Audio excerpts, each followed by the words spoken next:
안녕하세요. 주식경제 유토피아 주토피아에 오신 것을 환영합니다. 자, 오늘의 10월 증시 전망 예보 시작하겠습니다. 현재 강한 태풍이 오고 있습니다. 지금 다가오고 있는 태풍이 진로를 바꾸지 않는 이상 곧 강한 돌풍을 동반한 많은 비로 큰 피해가 우려가 되니 각별히 조심하시길 바랍니다. 오늘 영상은 뉴스와 코스피, 코스닥 환율 차트 분석을 통해 주식 시황을 전망하도록 하겠습니다. 자, 여러분들, 요 갈매기 잘 생각하시고, 요 갈매기, 예, 아이고, 갈매기 강조해야지. 요거 잘 생각하세요. 예, 관망, 아셨죠? 자, 구독과 좋아요, 알림 설정 부탁드리고요. 자, 뉴스 분석부터 시작하겠습니다. 자, 잠시만요. 한은이 기준금리 연 3.5% 6연속 동결했다. 이런 기사가 나왔습니다. 자, 여러분, 이거를 어떻게 해석을 해야 될까요? 6연속 동결이다. 자, 이창용, 한국은행 총재는, 하는 총재가 지금, 매파적 동결을 하고 있는 겁니다. 즉, 미국의 그런 스탠스와 똑같은 액션을 취하고 있고요. 지금 상태에서 사실 6연속 동결이다. 요거는 자신감이 있는 거예요. 혹은 한국이 심각한 상황에 지금 이미 직면해 있거나 둘 중 하나입니다. 자신감이나 한국이 심각한 상황이거나. 이거는요, 환율이 변동하는 걸 좀 지켜봐야 돼요. 우리가 이제 만약에 여기서 추가적인 악재가 터진다든지, 이란이 전쟁을 개입한다. 사실 확정이잖아요. 그죠? 근데 아직 부딪히진 않았죠. 결국에 이스라엘하고 이란이 부딪히게 된다면 환율에 큰 변동이 일어날 수 있는데 이 과정에서 한국은행이 환율 방어를 할 수 있다라는 그런 자신감이 있는 걸로 보입니다.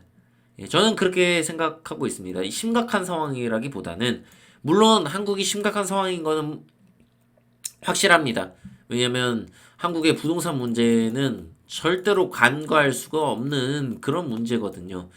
뭐 이런 부분들이 잘못해서 연쇄적으로 터지게 된다면 실질적으로 금융위기 직전까지도 올 수 있는 그런 상황이 올 수 있기 때문에 한국은 지금 위태위태한 상황이다. 하지만 어떤 환율 방어가 가장 중요해요. 한국에는 뭐 다른 게 없어요.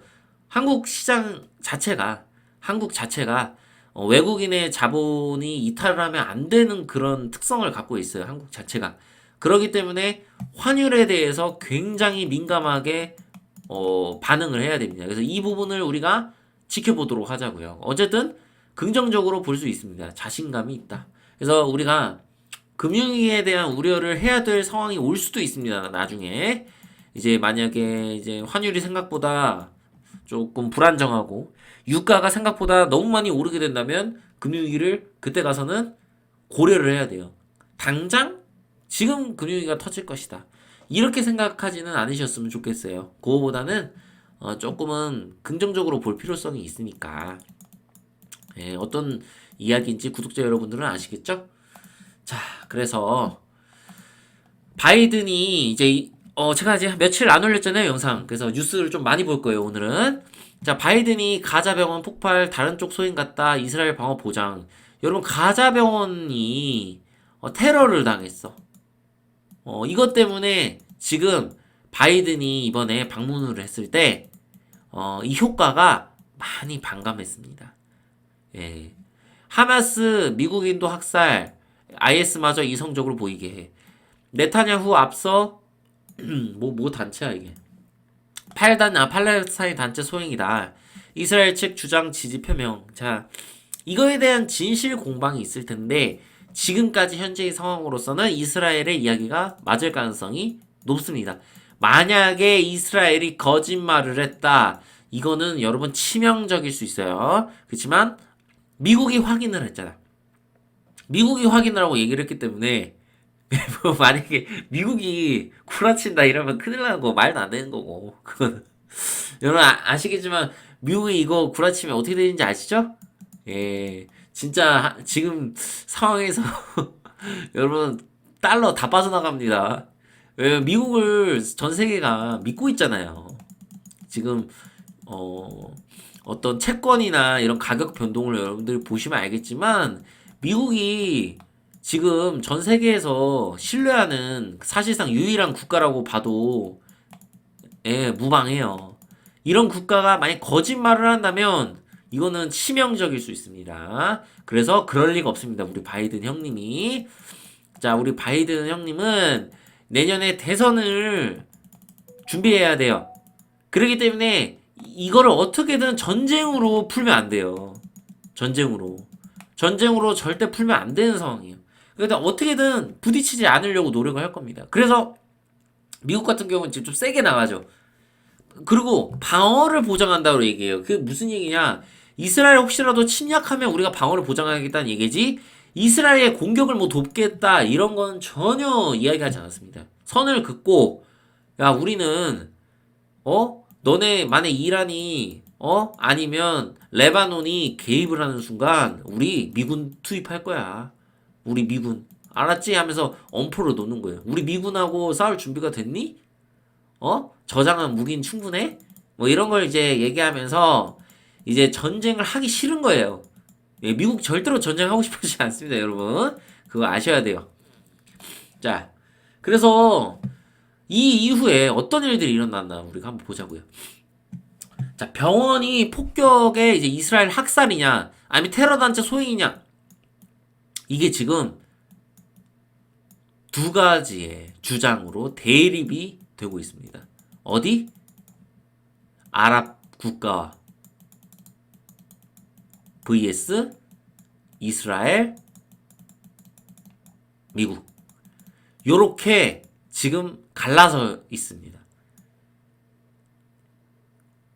자, 요르단하고 이집트는 바이든하고 회담까지도 취소했어요. 그러니까 이게 지금 우리가 생각한 대로 가고 있지 않는 거예요. 자, 우리는 긍정적으로 우리가 생각하신 분들이라면, 야, 바이든이 뭔가 해줬으면 좋겠다. 라고 생각하겠지만, 결국에 지금 상황을 해결할 수가 없었고, 해결하지 못했습니다. 지금 현재까지 상황으로. 그래서 지금 상황이 사실상 좀 심각한 상황인데요. 가자지구 병원 폭발로 이슬람 결집.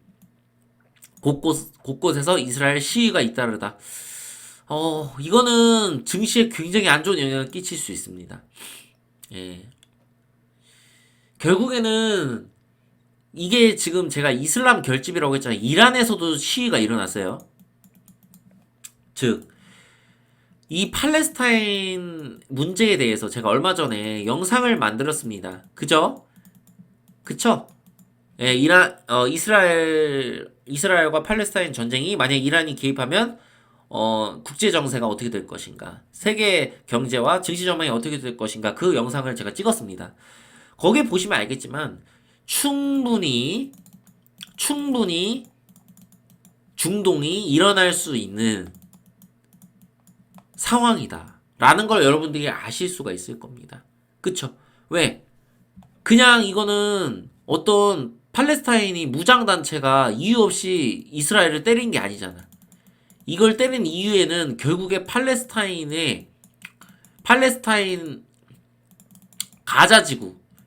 가자지구의 현실, 그것이 있었던 거예요.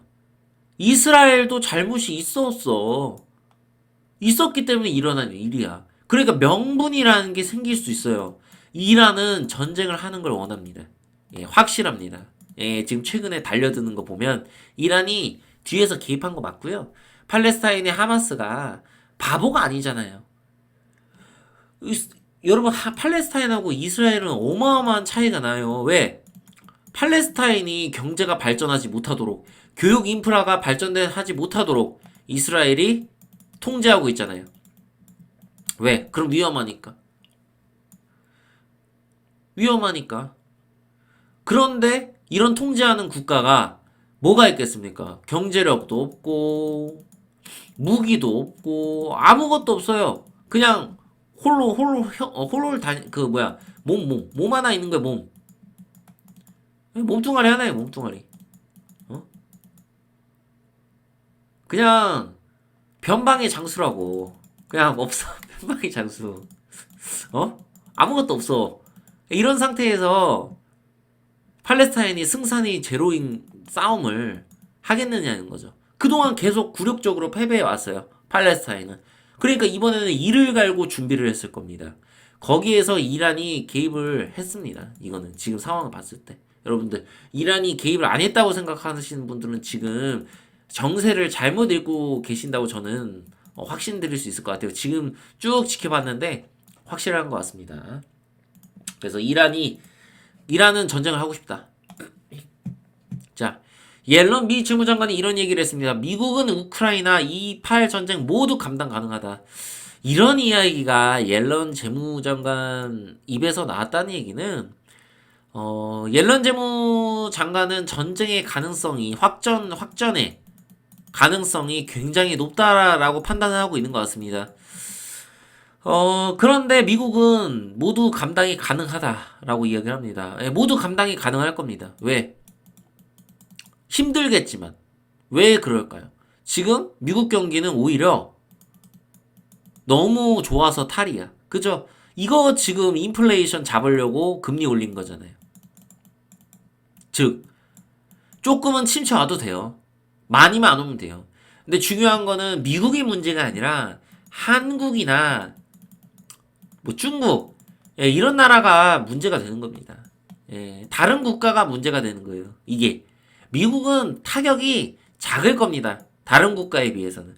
그렇다고 미국도 타격이 전혀 없는 건 아니지만 미국은 어느 정도의 경제 침체까지는 괜찮아. 오케이. 이렇게 하고 있는 상황이기 때문에 우리나라하고 미국하고 비교하면 안 되겠죠? 갑자기 이것 때문에 미국이 공황이 올 것이다. 이렇게 이야기하는 것은 잘못된 겁니다. 하지만 한국이 문제가 생길 수 있다. 이렇게 얘기하는 것은 일리가 있는 얘기예요. 요 차이점을 여러분들이 꼭 짚고 넘어가셔야 됩니다. 자, 하마스 자금 차단, 이란 별도 제재를 한다. 결국 미국이 제재 카드를 꺼냈습니다. 앞으로도 제재를 할 수도 있을 거라 생각합니다. 여러분, 이란을 제재했다는 게 무슨 얘기예요? 이란의 개입을 100% 확신한다. 이란 이 새끼들, 뒤에서 움직인 거 100% 맞네. 그런 겁니다. 이란이 한 게 맞아요. 그러니까 제재를 한 거예요. 여러분, 아무 잘못도 없는 이란을 제재를 하겠습니까? 이란은 뭐라고 얘기할 건지 압니까? 분명히 미국이 너네가 먼저 제재했지? 너네 우리가 먼저 건드린 거야. 우리 잘못 아니야. 우리 아무것도 안 했다고 했어. 하면서 정당성을 주장하면서 어떤 아랍권의 결집. 왜? 이란이 대장이잖아. 시아파의 대장. 그리고 국력도 세. 국력도 세요. 사우디보다 솔직히 이란이 더 세지. 맞짱 뜨면. 사우디는 순위파인데. 근데 이 순위파도 어쩔 수 없이 이 시아파의 결집이 될 수밖에 없어요. 사우디 입장에서는 이 상황에서 이란이 사우디를 칠 이유는 없어요. 뭐 사우디하고 싸울 이유도 없고 결국에는 사우디는 이쪽하고 일단은 쿵짝쿵짝을 할 가능성이 높아요. 예, 여기서 갑자기 이스라엘 편을 들지도 않았지만 이미 수교도 이미 끊었죠. 일단은 단기적으로 이스라엘과 사우디 관계도 회복이 불가능하고 이스라엘과 팔레스타인 전쟁도 당분간 계속 이어질 겁니다. 중요한 거는 지상전 개입이냐 이거죠. 근데 이 지상전에 대해서 미국과 분명히 합의를 할 거라고 저는 생각합니다. 이거를 독단적으로 이스라엘이 결정하진 않을 거예요. 만약에 독단적으로 결정을 할 경우에 미국이 지원이 없을 수도 있습니다. 없거나 뭔가 뒤에서 바이든이 분명히 얘기를 했을 거예요. 이스라엘에게. 지금 뉴스에 나오지 않았지만 분명히 이스라엘을 통제할 수 있는 무언가를 했을 거예요. 그러지 않았을 리가 없습니다. 바이든이. 내년 대선을 위해서라도 이 전쟁은 빨리 끝나야 돼요. 예. 이 전쟁이 커지면 안 됩니다. 예. 그래서 우리는 이런 미국과 이스라엘과 뭐 이란의 이런 셈법, 각자 이 국가의 국익을 위한 셈법을 우리가 잘 판단해서 지금의 상황을 지켜봐야 됩니다. 아시겠죠? 자, 그래서 우리가 환율 차트 한번 볼게요. 자, 환율이 좋지가 않습니다.